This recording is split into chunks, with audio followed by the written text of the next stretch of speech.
So I'm busy writing this article on how Obsidian and Claude Code can save your relationship. And this is basically an article that I want to bring out tomorrow on 14th of Feb about Chicky Pow Wow. While I was writing this, the first part is basically that if you have information on people in your life, being romantic is basically just paying attention to the other person. And we don't always pay attention because we forget a lot of the things that they say. And I just want to give this example that romance isn't hard if you paid attention and you can retrieve all of the information that you have on them, which is somewhere in your brain, you just can't access it. And this is what Obsidian and the new technology on top of Obsidian, which allows for better retrieval as well, like Claude Code, that's what it allows. So we have this beautiful Claude Code. And basically, what I'm doing is, while I'm writing this, I want to give another example of, another example is one of my friends are going to have a birthday soon. And I want to go look up what birthday ideas I have for this person. I don't want to do it myself because every time when we met, I would write down anything that stood out. So if she mentioned that she likes something, or there's a favorite color, or her favorite treat, something like that, that's something that I would write down because it might be useful in the future. And now we are in the future. We literally time traveled. How awesome is that? So that's when I go to Claude and I say, hey, it's Anna's birthday soon. Can you give me some gift ideas based off all of the logs and information I have on her? And then it just goes through all of your notes and it searches for where Anna was mentioned. And it gives you this very cool breakdown of gift ideas based on off of her profile. So high confidence things. I know exactly what chocolate she likes. Yellow, anything, her favorite color, science and electronic kits. So I was going off on a little bit of a tangent here, but then the science and electronic kit caught my attention because that is something that I would also enjoy. And I remember watching a video of a guy talking about these kits that he's building. And the only thing I could remember about this guy was Glitterbomb. So that's when I went to the U of Tube and I put in Glitterbomb and I just saw who came up. And lo and behold, it was Mark Robber. And Mark Robber has a company called CrunchLabs. And CrunchLabs creates these very fun engineering kits, but not just for kids. They build it for grown-ups as well. So this is the robotics and coding combo. And I watched the video and you have this little thing that you can program, which has a camera that you can attach to it, a sensor, and then you can basically code this thing to shoot people when they come into your house. And there's a couple of other examples as well of things that you can build, which I would just enjoy. I would love to have. There's more examples somewhere here. It's like just a bunch of little toys, but you can change the coding behind it. So it's not just this thing that you have. You can go change the coding of it. Okay, so we digress. So I like this idea. And I went to YouTube to go look at CrunchLabs products any good, just to see like if it's actually a good product. And I came on this guy who's comparing all of the different STEM boxes that you can get, with this CrunchLabs being one of them. And he's just going to go through everything and gives the pros and cons of each. And I do think I would enjoy spending my money something like this. Like I do think I would really enjoy it, especially if I can program it, because now we have the AI tools. So you can program anything. If you just have the hardware, the setup, then you won't get stuck. You would really enjoy it. But I'm just checking, does this have CrunchLabs? Yes, it does. So part 1, CrunchLabs. So this is going to be part 1, CrunchLabs. But this might be for the children. Oh, no, this is the thing that I want. This is the thing. Okay, so I want to see if there's anything better than CrunchLabs. So I came on this video. I'm going to go down. I'm going to say show transcript. And here I have the transcript, which means that when I go to my Obsidian Web Clipper, I can web clip everything. Okay, so that's a source, and I'm going to add it to my Obsidiano. And this is my source. And here we have everything. So what I'm going to do now is I'm just going to ask, can you process the source? So this is a skill that I have. So think of this as just something that I execute. So Claude is my personal assistant, and I have taught Claude, my personal assistant, some skills. And one of the skills is how to process my sources. So I'm going to show which source I want my personal assistant to process. And then this is going to take some time where it's going to read through this entire transcript, and it's going to give me key takeaways from this video. So I found that watching these not always the most entertaining. Sometimes I just want to have a quick summary, and then later I can go back and see which areas I might want to rewatch. While this is thinking, I might just look for another video on CrunchLabs specifically. Is Hackpack worth it? There we go. Yes, Hackpack. Let's see what Easy Studios has to say about Hackpack. So I'm just going to do the same thing. And I am going to click on more, and I'm going to show the transcript in order for Obsidian Web Clipper to retrieve the transcript. And this came from one of the comments in my latest YouTube video. So thank you so much for that suggestion. I love it. Let's just take the hashtag out just in case it's going to cause any issues. Add to Obsidian. And while this is still thinking, we can go to another Claude terminal, because I have a MacBook. A MacBook can handle another Claude terminal, I think. Claudiano. So now we have a brand new Claude. And I'm going to say the same thing. Hey, personal assistant, number 3, while the other personal assistant's busy doing it. I can say, hey, can you go and process this source as well? Okay, so now we have 2 personal assistants doing God's work. This one, you can see, it's removing the duplicate script. Oh no. And here we have it. So we have CrunchLabs, subscription box by Mark Rubber, 2 tiers, Build Box, and Hackpack. And Hackpack is the one that I'm interested in.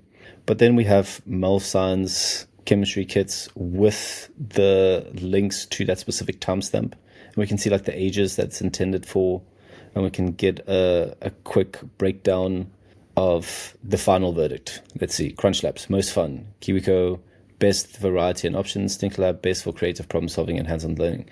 So yes, cool, I got that. So now I might want to decide, do I want to keep the source or not?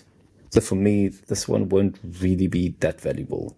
I don't think I'm going to come back to this, because this is a comparison of which stem box is the best. And what this told me is, yes, my intuition is right. I like the CrunchLabs one. So I'm just going to delete it and then go to Hackpack Honest Review and see if my personal assistant finished with it. Yes, I do want you enable. Okay, summary.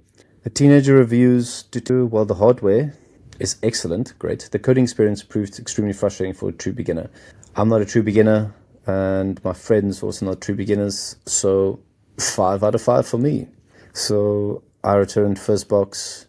Safari breaks the IDE connection. Okay, so just some issues, yada, yada, yada, yada, yada, yada, yada, yada, yada. So these sources, if they served a purpose, or if I think I'll come back to these sources in the future, I'll keep it, and then I'll start linking it with my other notes. Unfortunately, this source is also not that valuable to me. I didn't see myself coming back to it. So a source that I might want to rather bring in is just a pure advertisement for this. So CrunchLabs Hackpack. Let's see if there's like a nice video, which would be this one. Hundreds of thousands of kids have used the CrunchLabs build box to learn. This is it. It's called So this is a source that I will use because it's going to be part of my logs. So for this one, I don't need a transcript. Actually, why not? Maybe there's something interesting that I am missing and I might want to come back to it. So why not just include it? And yes, and process source. And we're going to take this little bad boy. And while this is processing, now this all came from looking for gift ideas for a friend and her mentioning these small builds, these packets, these technique packets where you can build stuff yourself and figure things out. And then that stirred a curiosity in me, which is now feeding back into my vault with this video. And with this log that I'm going to tell Claude to do on my daily note. So if I go to, let's go to my daily note. And here I might want to add another gift idea, which is exactly what I want to do. So log a gift idea from Mark Robert, Glitterbomb Engineering YouTube guy, a note that I haven't created yet. Company CrunchLabs for Anna Chemist and myself, to be honest, as a gift that I want to buy possibly in the future for myself. And then I might put the source, use this source as a link in that log. Also create the Mark people note and tie his YouTube URL to that note as well. And yeah, just log it on my daily note with the correct icon. So now it's feeding back into my vault, again, to be used in the future. This will come up under all gift ideas in the future. So I could have one big long list of all gift ideas I've had for everybody.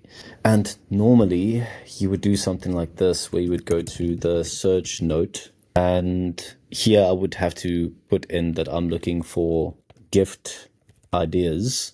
And then I can search for this gift idea here. You can go through all of your gift ideas and it will just pop up.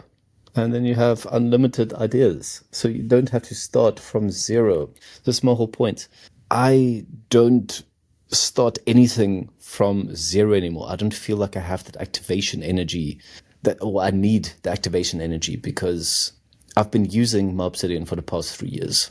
There's so much information, a wealth, a surplus of information here that in the past was a little bit more difficult to extract, but now it's easier than ever. And it's a virtuous cycle. It feeds back into itself. It's like it's getting stronger. It's like this bad boy is on steroids. And some of you might think like, oh, but this is taking long. And yeah, it doesn't really care. Like, something only takes long if you care about it. So if you're on a train and you're going somewhere and it's cramped, yes, you're going to notice that this train is fucking slow. But if this is a fancy train, a first class train where they feed you unlimited, I don't know, Michelin star food, and they have entertainment and there's a movie house on it, you would want that train to move slow. But I'm guessing that doesn't really work. What I'm trying to say is, while it's thinking, you can carry on doing other things. So this is true multitasking. This is the most advanced form of parallel processing, because I can do multiple things at once. And if I don't feel like doing something, I could let it go and look up like, hey, give me gift ideas, give me date ideas, give me where I should travel to ideas, and set up a plan for choosing this country, or go look at the latest prices and compare that if I'm going to this place versus this place, which would make more sense in the monetary perspective. So it's just nice. You can walk away while it's doing that. So you can go make coffee. You can go have coffee with a friend. You can think about your next Valentine's Day, for God's sakes. But this is taking very long though. Oh, because it had to go create all of the pages. Of course. And it had to go look to see if it can find the source for the YouTube. Of course. So if we refresh this, here we can see we have area leisure, which is wrong. So we can just give it some instructions. For that log, you didn't use the hashtag gift idea tag. For future gifts, always use the hashtag gift-idea. So we instructed, and we didn't specify the dash. So it's maybe not going to do that. Gift-idea. There we go. And let's just refresh. Okay. Gift idea. No, you didn't add it to memory. Okay, gift idea. Let's go see if it created the people note correctly. So related, source wasn't filled in, but it gave some details and it have that log associated with it as well. And then it created the related source node. So can you also go find his YouTube channel and paste the URL of his YouTube channel under source for Mark Robber? And here we have the source. So now I have the gift idea. Forever! So this is, I don't know, this is just cool. This whole thing excites me. And see, I don't even need to go to YouTube in order to go fetch the URL to put it in the source. I can just stay in my Obsidian. I can just stay in my safe space. I don't ever need to leave my house ever again. And that's it. That's all. If you want to get started with Claude Code in Obsidian, there's 2 ways that you can speed run Claude Code in Obsidian. The first is workshops. So this is guaranteed that you will be able to have Claude Code ready, set up, and working on your device, and just making your life easier. If you want to speedrun it a little bit more, I also have consulting sessions. So one-on-one or partnership, or the ultimate 3-session build where I help people organize their entire life.